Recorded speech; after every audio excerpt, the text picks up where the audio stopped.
राष्ट्रवादी काँग्रेस शरदचंद्र पवार पक्षाच्या खासदार सुप्रिया सुळे यांनी राईट टू डिस्कनेक्ट बिल 2025 हे विधेयक सादर केलंय। या विधेयकाचं उद्दिष्ट कर्मचाऱ्यांना कार्यालयीन वेळेबाहेर कामाशी संबंधित फोन कॉल्स आणि ईमेल्सना उत्तर देण्यापासून सूट मिळावी यासाठी आहे। जगभरातल्या 13 देशांमध्ये अशा पद्धतीचं विधेयक लागू आहे आणि आपल्या देशात सुद्धा हे विधेयक लागू करून कामगारांचे हक्क सुरक्षित करावेत आणि त्यांचं जीवनमान उंचावण्यास मदत करावी अशी मागणी खासदार सुप्रिया सुळेंनी केलेली आहे।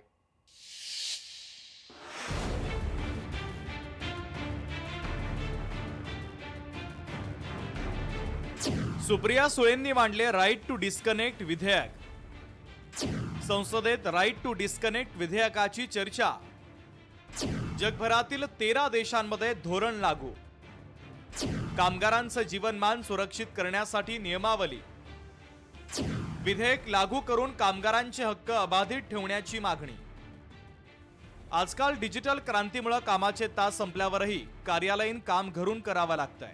वर्क फ्रॉम होम करणाऱ्या कर्मचाऱ्यांना 24 तास कार्यालयीन कामांसाठी तत्पर राहावं लागतं।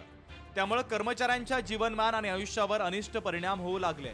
या संदर्भात वर्ल्ड इकॉनॉमिक फोरमने एक अहवाल प्रकाशित केला।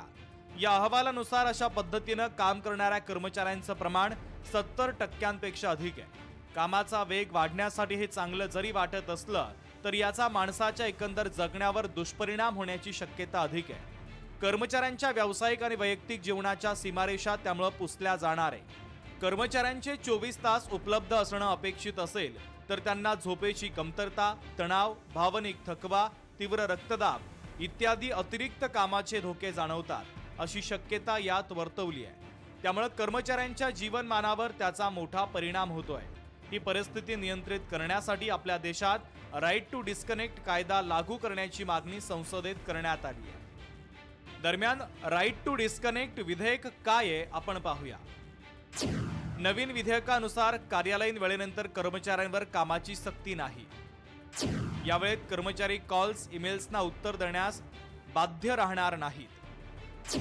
आपत्कालीन परिस्थितीमध्ये आस्थापनांना संपर्क साधता येईल, मात्र त्यानं प्रतिसाद न दिल्यास त्यावर कारवाई करता येणार नाही। जे कर्मचारी कामाच्या वेळेनंतर काम करतील त्यांना भरीव मानधन देणं बंधनकारक आहे। नियमांचं उल्लंघन करणाऱ्या आस्थापनांवर कारवाईची तरतूद आहे। या विधेयकामुळे कर्मचाऱ्यांचा ताण कमी करण्याचा उद्देश आहे। कर्मचाऱ्यांना कामाच्या विहित वेळेनंतर काम नाकारण्याचा अधिकार असला पाहिजे। कामाच्या वेळेनंतर कर्मचाऱ्यांच्या संस्थेचे फोन, ईमेल्स, मेसेज इत्यादींना प्रतिसाद न देण्याचा अधिकार मान्य करून त्यांच्या वैयक्तिक आयुष्याचा आदर करणं ही काळाची गरज असल्याचा मुद्दा खासदार सुप्रिया सुळे यांनी लोकसभेत उपस्थित केला। Sir, I beg to move to leave to introduce a bill to establish Employees Welfare Authority to confer the right on every employee to disconnect from work-related telephone calls and emails beyond working hours and on holidays, and right to refuse to answer calls and emails outside of work hours for all matters connected thereafter incidental. Therefore, it's a right to disconnect.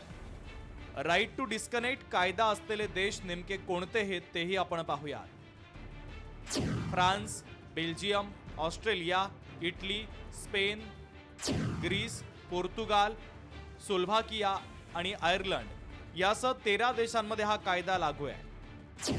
भारतात केरळ राज्यामध्ये हा कायदा लागू करण्याचं प्रास्ताविक केलंय। मोदी सरकारनं कामगारांच्या हक्कांसाठी विविध पातळीवर अनेक उपाययोजना देशभरात राबवल्यात। त्या अनुषंगानं कर्मचाऱ्यांच्या हिताचा हा कायदा लागू करून कामगारांचे हक्क अबाधित ठेवावेत अशी मागणी आता होऊ लागलेली आहे। ब्युरो रिपोर्ट, लोकशाही मराठी, मुंबई।